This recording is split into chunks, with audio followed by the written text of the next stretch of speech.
Welcome back to the Turn on the Music podcast. This is episode 30. We're on measure 15 of The Spirit of Music. I didn't screw that up this week. That's like the first time in like 3 weeks. I forget my name, but CJ is here to tell me what it is. And hello, Kyle. Oh, that's my name. That's so yeah, we are here to talk about The Spirit of Music. We got CJ. Apparently, my name is Kyle, and we'll go from there. How are you, sir? doing all right. It's we're recording a little early in this week, and I keep thinking that the week is over because there's just it's so only one day early though. Typically we're on a Wednesday, so it's Tuesday. That's true. So yeah, but that just goes to but show last you. week was Thursday, so That just goes to show you how messed up this week is. Like, I don't really know where I'm at. So, how about yourself? Yep, about the same. After this Friday passes, I think I'll be in a better spot. That's good. I won't feel as burnt out. That's good. Last Friday I did do, or this past Friday I should say, I did do a fire for a few hours. It was very nice. Cool. Sit outside, just let it go. I just kept throwing logs into the fire. But at some point I had to cover it because I needed it to go out, right? Right. So I put it down. I covered it. And then the next morning I had to take the dog out. So I was just, out of curiosity, I tapped it. It was still hot. That's how hot that got. I was like, wow. I was like, that's impressive. But I did cover it when there was still a pretty decent flame. So next time I know not to do that. I haven't done a fire since you left. Really? Yep. Not even in a fire pit? Like, I never got a fire pit. yeah, but you could totally make something happen back there without a fire pit. I could. Could potentially create a forest fire, but you could get something. Burn the chickens next door. Have Have a barbecue. Rotisserie. You should totally use your fireplace.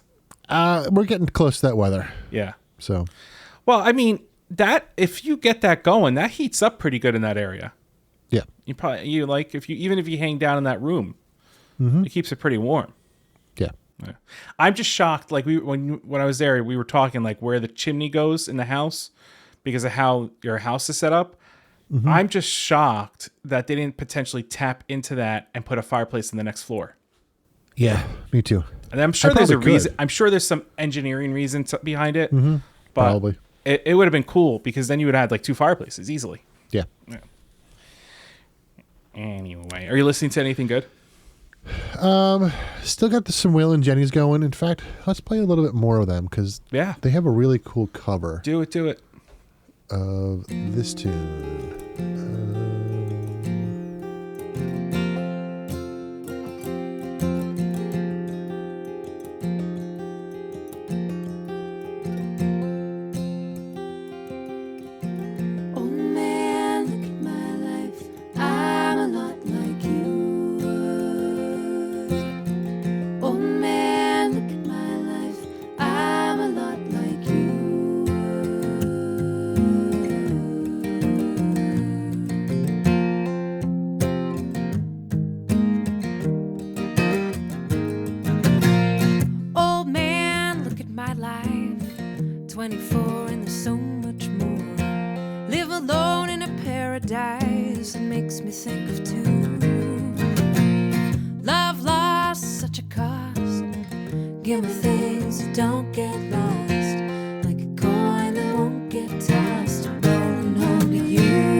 Take a look at my life, I'm a lot like you.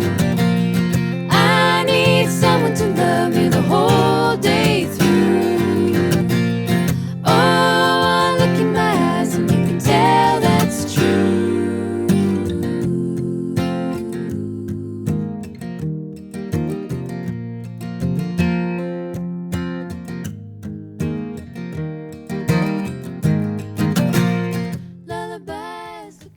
So I'm really liking them. They're a really great group.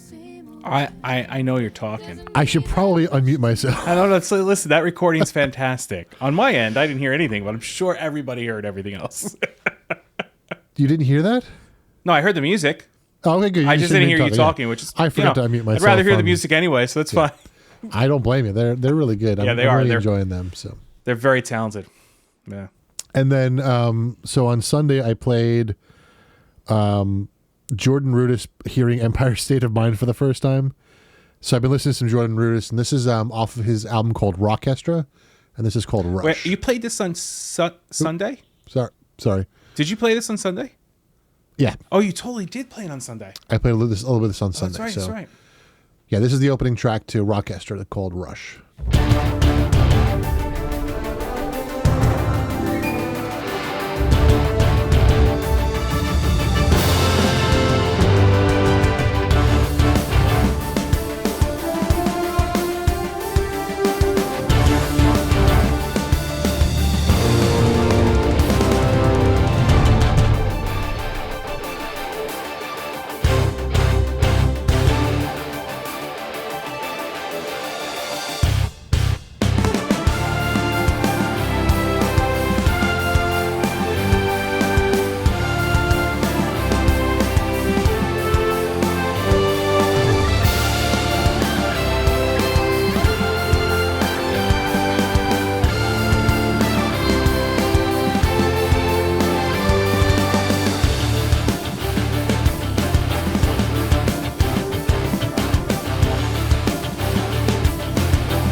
So just another great album, Jordan Rudess, and he's got a whole bunch of other solo stuff, and he of course is the keyboard player for Dream Theater. Right, So. and that's why his stuff is so epic and fantastical.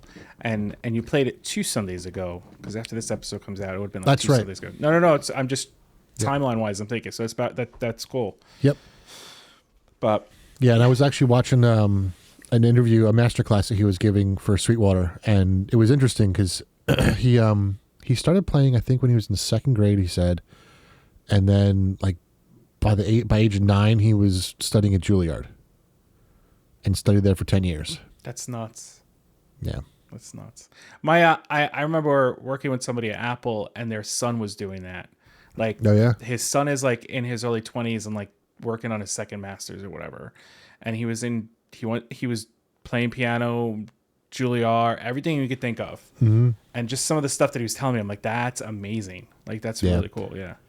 He was telling the story. He said that when he was in the 2nd grade, they had one of those little kiddie pianos in his school, like in the classroom, and he was accompanying the other kids while they were singing. And the teacher called up his parents and said, "Oh, his lessons are going really, really well, really well." And she goes, "We're not giving him lessons. He's just doing that on his own." Like, so they immediately bought a piano and he started studying, and then, the rest is So history, as they say. So prodigy. Yes, Yeah. for sure. Prodigy on the piano. Yep. That's fantastic. So that's what I've been listening to. He has led me down another rabbit hole of things that I want to do, and I think I'm going to be spending some money soon, but we'll see. What? So, a Seaboard. A Seaboard? Yeah. So it's a MIDI controller. Okay. But it's a piano shape, but it's not a piano key.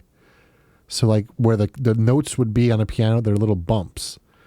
And it's all I know a what you're talking control about. surface, so you can like slide and do vibrato and do all sorts of crazy stuff. So I've wanted one for a long time. They're not as expensive as I thought they were. So I might splurge on one. But then I look at my desk and I go, well, I got no room for it, so now I got to worry about what I'm going to do with the desk, and I do need a new desk revamp. I've been thinking about that for a while, so yeah. That's what I'm thinking about. I want to buy one of the electronic horns that have the keys to the saxophone. That'd be so much fun. I had an Iwi for a while, and then I sold it. But the thing is, some of them are not getting great reviews, so I don't know where to go. I have to do a little more research. But it's like $300, $400, $500. It's not that bad, but it would be cool to be able to play. Yeah. You know, that's awesome. So, what about you? You still audiobooking? I'm still on actually audiobooks doing- right now. I can't get out of this series. It's fantastic. The voice actor is phenomenal. Like, he's so good at the different voices. And like I said last time, I'm so intrigued with these characters. Like, I really want to know where they're going. Like, I don't want to stop because I want to find out what happens. And there's 16 books, I believe, in this series. I've listened to the first 3. I'm currently listening to 3.5, which is taking place based upon from 3, and then I'm going to go into number 4. So it's a very well thought. It's not crazy hard to listen to. Like, it's not one of those audiobooks you got to, like, I'm listening to it while I'm driving. I can have a conversation and still listen to it, you know, like, but it's just the way it's done. You want to know what's happening. It's like finding a TV show where you're engulfed in these characters and you're like, I got to continue watching it. Like, that's what this feels like. So it's a very good production of it too. Cool. Yeah. Very cool. So before we begin. Uh-oh. Did Marriott text you again? No. Charlotte in Ohio texted me. Uh-oh. She said, for your dad jokes. Me, I'm not saying a word without my lawyer present. Cop, you are the lawyer. So where's my present? That's probably the best one that we've heard. I think that's really just good so well done. So thank you, Charlotte. Thank you, We are Charlotte. That's recording, so and you good. just sent it to me literally 2 minutes ago. So. That's awesome. That's so good. So are we going on to this now? I'm showing the book to the camera for people on YouTube. Let's go on to the Spirit of Music. Spirit of Music by Victor L. Wooten. Thank you for joining us on our NPR. Nope. No, we're not sponsored by NPR. No. All right, so this is measure 15. This chapter is called A Storefront. And the tagline is, if you can't convince them, confuse them. This is a continuation. I was leaving silence. It's theater. It's theater. It's theater. The only reason I remember that because I listened to the podcast this morning. So. Dramatic pause. Theater. Theater. Go ahead.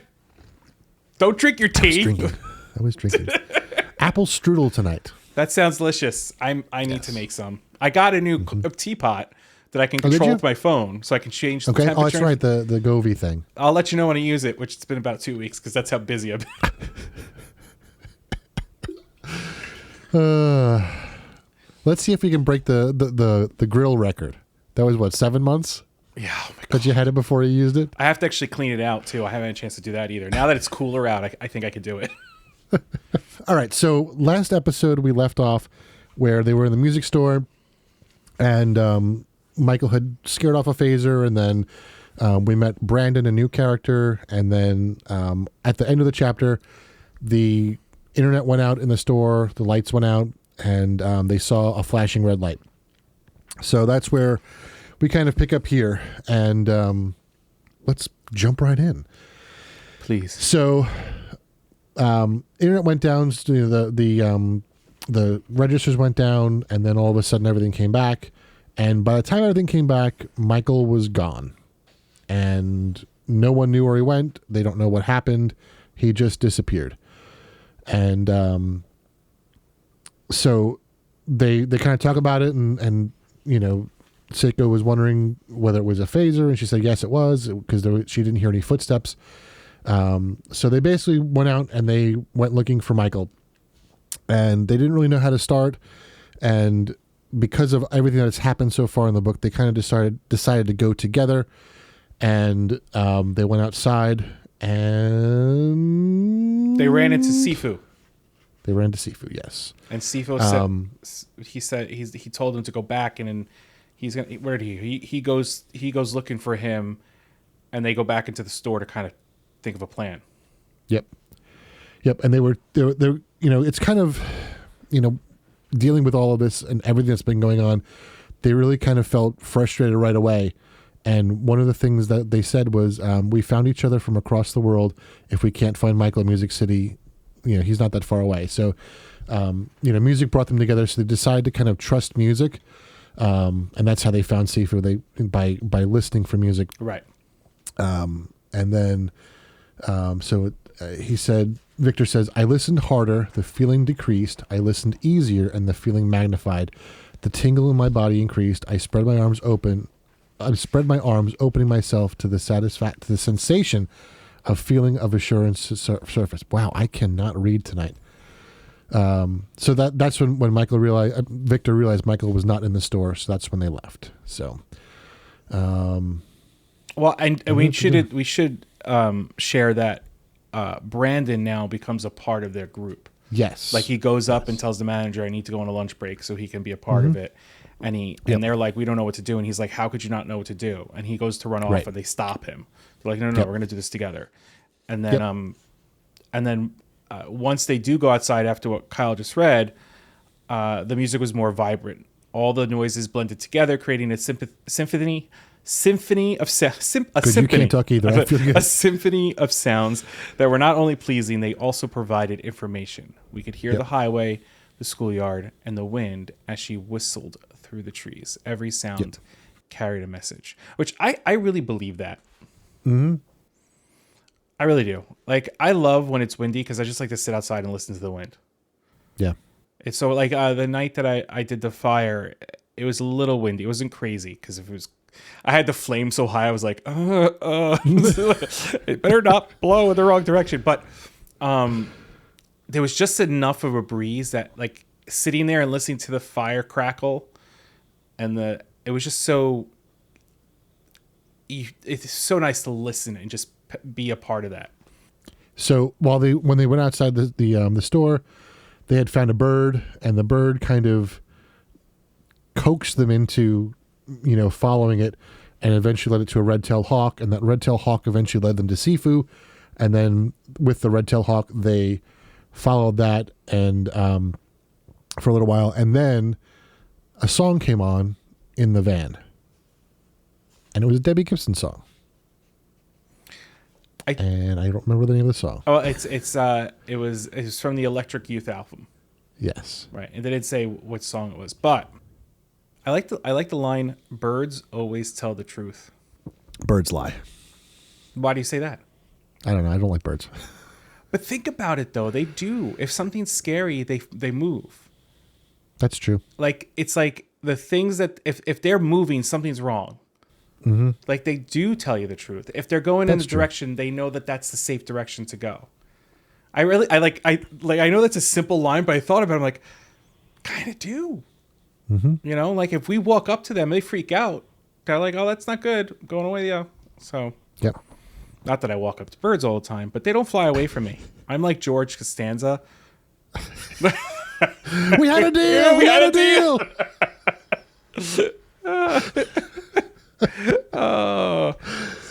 Oh goodness. So anyway, so Victor started listening to the Debbie Gibson song that was playing, and he recognized the chord progression.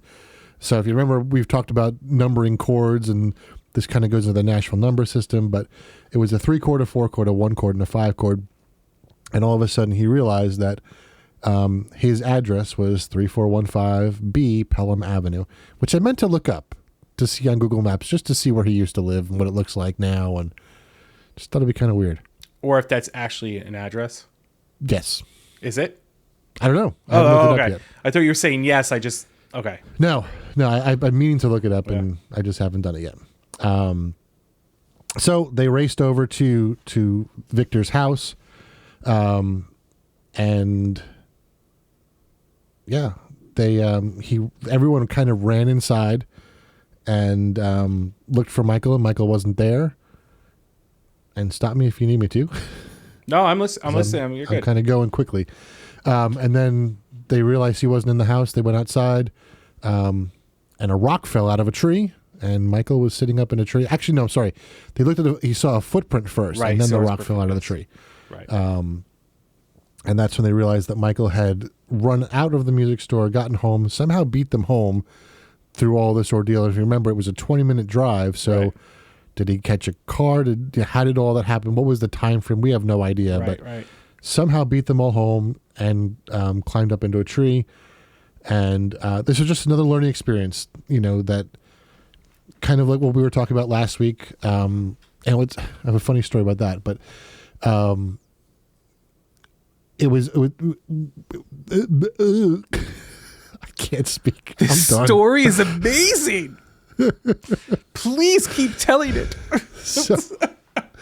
So last week we had talked about being more present, and I mentioned the story about driving on the road to work, and there was that like pretend sheep a few months ago. Right. I was driving home today. I don't know what made me think of it, but I happened to look quick, and it's a different sheep now.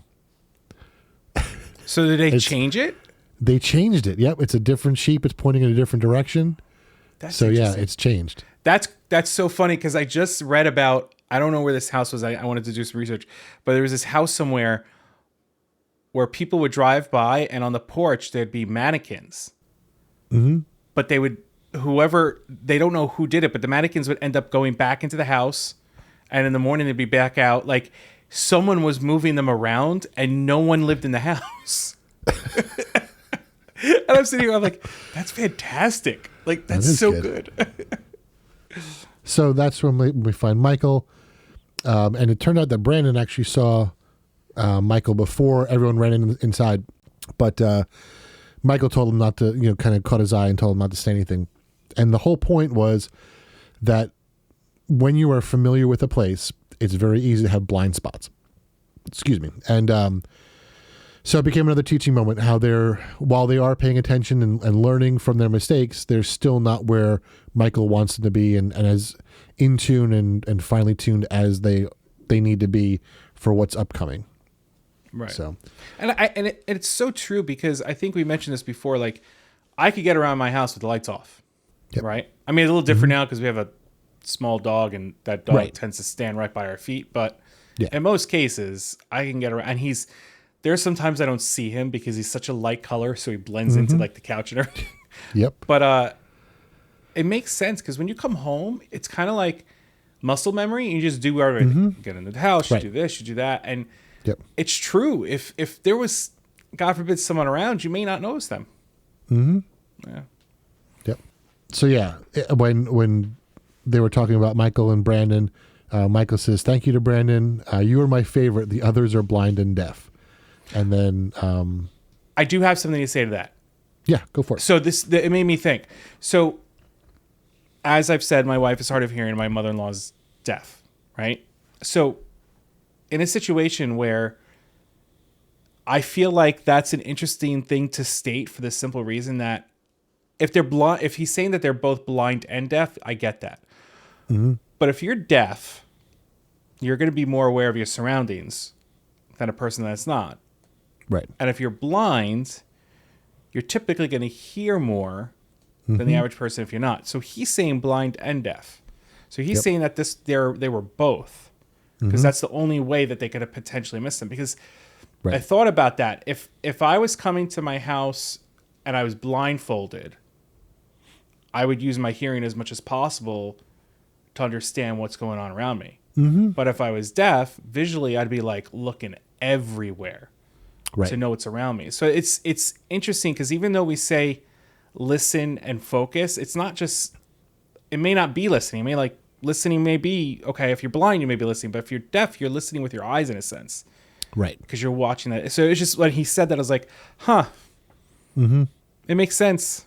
Because if he said they were deaf, it wouldn't have worked because they still would have been aware. And I say, yeah. So that was just my tidbit. And this kind of sums up the whole thing, talking about how they ran past him and how Victor saw the track. This is what Michael says. He said, "Yes, you did very well until you saw the track. You allowed it to control your focus and boost your ego. Once that happened, you stopped looking and listening. All of you. You allowed Victor to pull you away from wide-angle awareness to a very narrow focus. There is a time to narrow your focus, but this wasn't it. All of your senses were absorbed by the track. If your goal was to find me, you succeeded, but you chose a dangerous method. We can't afford to let that happen again." And then he goes on and says, "You see, Brendan noticed me right away because he has never been to your house. Like a child, he took in everything as new. He looked all around, right and left, up and down. The rest of you are blind because you know the place too well. You have focus points which create blind spots. One of your focus points is right here, right there. He pointed to my front door. As soon as you pulled up and looked at the door, that was it. Life was over. Life did not start again until you went inside. And all I did was find a blind spot and sit in it. You were so blind, I actually climbed down the tree to make the track. I knew I could get you with that. So, even more crazy. And then it goes on to say that he's like, "Where's Jonathan? You know, we need to find Jonathan." And they're looking around, calling for Jonathan's name. And Victor stated that he saw something come out of the ground, and Brandon fell backwards saying snake. And to their surprise, it was actually Jonathan. And Victor apparently was standing on him while this was all happening. But they were so, quote unquote, blind to the situation that they didn't even notice that he was under those pile of leaves. Yep. And then it goes further to say that because they were so used to what they were doing, they went back inside, right, after Jonathan cleaned himself off. And once they were inside, they saw Isis and Uncle Clyde. Mm-hmm. And Victor just couldn't understand how it was possible that they were in the house before and didn't even notice them. Right. And then Michael says, "Let's go. We have one more exercise for you." Yep. And then Sifu. And a couple things before we get to that. So the first thing, I think, the other thing that caused the blindness was the situation. Okay. So, when you get into, they thought they had lost Michael or something happened to him serious, and because of that, I think that caused some of the blindness because of the panic that had set in, instead of taking the time to, calm down and relax and think things through, they missed a lot of things because of that kind of panic. I know I've been in situations that are similar where a situation happens and, it's very easy to get overwhelmed by the situation and not think clearly. Right. I think that was part of it. Oh, I agree. I think, like we've said this before, I think a lot of this shares Victor's mental health. Now, I'm not saying that I don't know what he has, but when you read this book or you listen to this book, you can kind of hear and feel his anxiety that he may have or this and that. And he talks about so many different levels. Absolutely. That at that moment, you're so hyper focused and trying to find this person that you're not looking around at everything. You're thinking the worst. Yeah. You're thinking which they were thinking the worst. They thought the phasers got him. And, so absolutely. I think that creates an issue with the situational awareness. Yep. And then speaking of the phasers, Michael says, this is exactly how phasers work. They condition you to stop paying attention. Then before you know it, your whole life has been diminished. When that happens, you diminish. Mediocrity or less becomes the norm. The sad thing is that most people don't ever notice. Well, it's funny because I was talking to a friend. We were texting earlier, and we were talking about time. And I know there was the previous chapter they talk about time, and we were talking about how time is relative, right? And which is what the book talks about. Is time is relative. And they made a comment that, when you're 7 years old, like looking at 35 looks like it's so far away. Right. But when you turn 35, the years just go by you so quickly. Yep. And my response was based upon the book is that you talk about how the fact that like when you're 7, your mind is so open to everything that you're taking it all in, that time is giving you the ability to take it all in. Right. Whereas like when you hit 35, you've had 35 years on this planet. It's not that you're still not taking stuff in, you're still not learning, but you're not as open.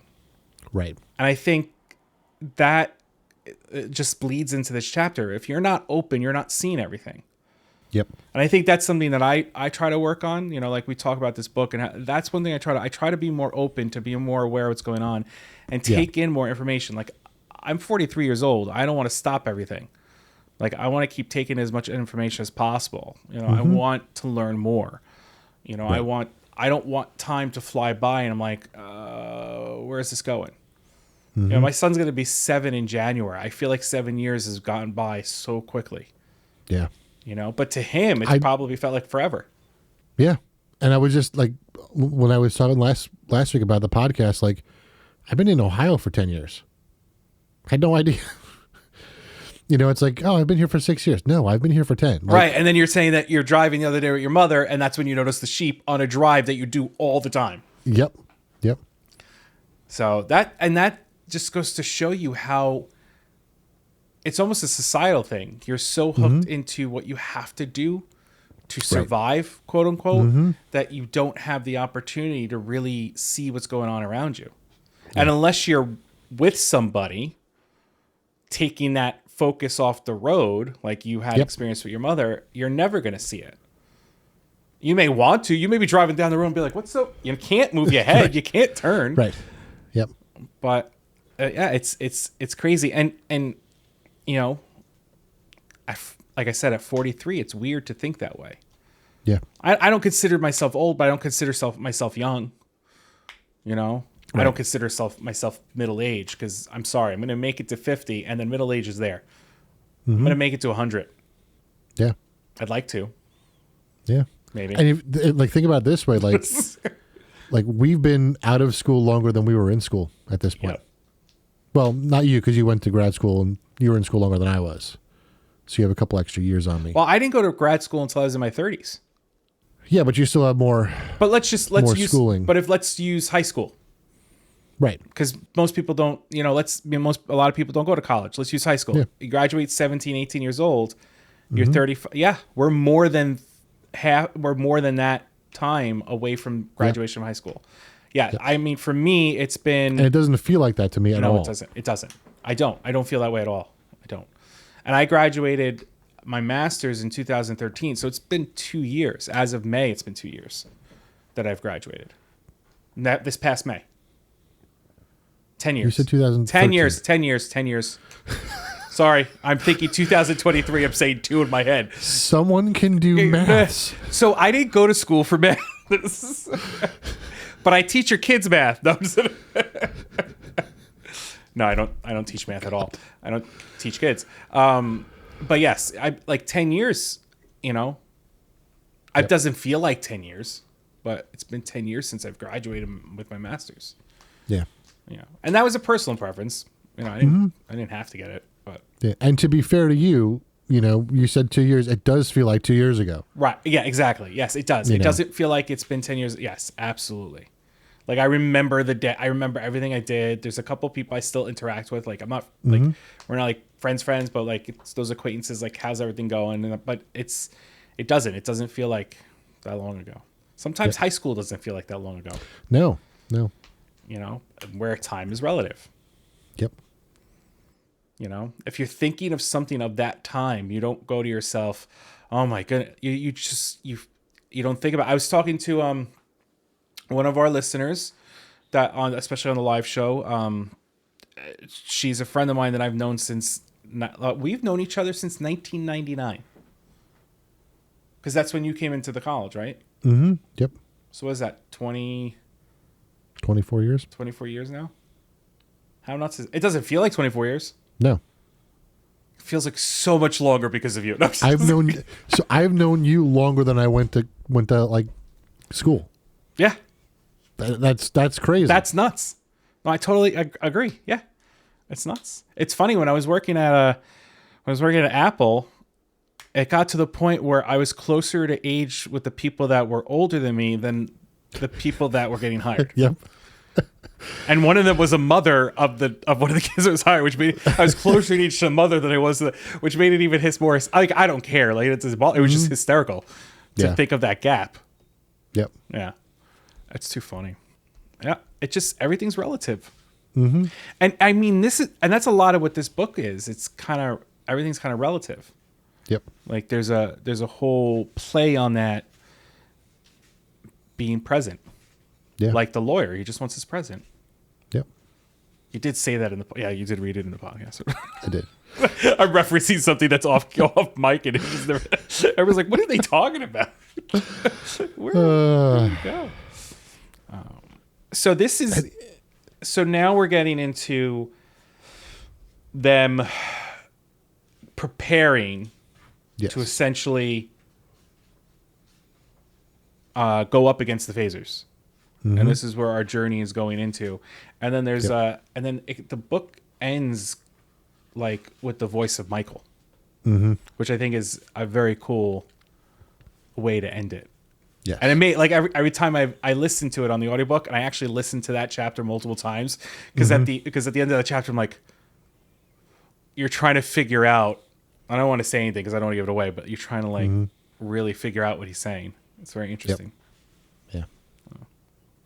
And if you're not listening to the audiobook, I would say buy the audiobook just so you could hear the last chapter. Yeah. Borrow it from Libby. Do whatever you can just to hear that last chapter. The audiobooks are phenomenal. There's a reason why they were Grammy nominated. There's music in it. The transitions are great. Victor Wooten reads the book. It's so well read. The characters are read by different people. Mm-hmm. Majority of them are those people that they are. Like, it's just, it's a well done production, but it really immerses you in the book. You know? So when I read the book now, I'm able to kind of like put the voices on the characters because I have something to go with it. Yeah, and if you follow any of Victor's stuff, like if you listen to the audiobook and then listen to like his recordings, you'll recognize the voices. Like you can hear Michael in his music, and you can hear other people that are voiced in the book in Victor's music, which is really kind of cool. It's a very cool way of how he wrote his feelings, his thoughts, his philosophy or whatever into these books and blended it into his music. Yep. Or vice versa. He took what he put into his music, you know, but yeah. On a random note, Jacob Collier. Collier, yep. He's going to be playing New York in April. Really? Yeah. He is, so at this point it's already come out, but he is releasing a live concert film tomorrow, which is October 18th. So if you follow him on YouTube, it's there. It's a YouTube film? Out. Yeah. Okay, so so this episode comes out. It's out already on YouTube. Yep. Came out on October 18th. Yep. I'll try to remember to put, because I'll probably edit this tonight and upload it tonight. I'll try to remember to put the link in. That's awesome. The show notes. That's very cool. Talk about a talent. Yeah. His new album comes out in February. And he's young. 14th or he is. It's like Hannah Wicklund, who has got a new album coming out in January. She's young too, and she sounds like she's playing for 50, 60 years. Mm-hmm. Same thing with him. His ability is just far beyond his age. Yep. That's it. I think that's it for tonight. It's another nice short one for them. Yeah. So we have, including this one, 6 more chapters left in the book, which is going to take us right up to after Thanksgiving, just before Easter, right after Thanksgiving. So just keep listening because we're going to change things up when September comes. No, when December comes. And it'll be cool. It'll be a fun time. And remember, Friday nights at 8 o'clock, Kyle goes live. Sundays, we go live at 7:30. And we do have an Instagram. We do have an X or Twitter. And we do have a Discord. Please check us out there. And we do have a YouTube. We have a YouTube where these audio versions come out in video version a couple of weeks after. And on every Friday, there's some bloopers that are put out. Everything's in the show notes. Check them out. Click on the Linktree link. And that's it, really. Yep, that's it. Thank you for listening. Thanks for listening. We'll see you next time. Thank you for listening to the Turn on the Music podcast. We hope that you join us next week. Click on the link tree in our show notes to follow us on Twitter and Instagram. You can also subscribe to our Twitch and YouTube channel. If you'd like to continue the conversation, join us on our Discord. If you like what you heard, please share it with a friend. And if you really want to help us promote the show, head over to Apple Podcasts or the podcast service of your choice and give us a 5-star rating. Remember, always share the music.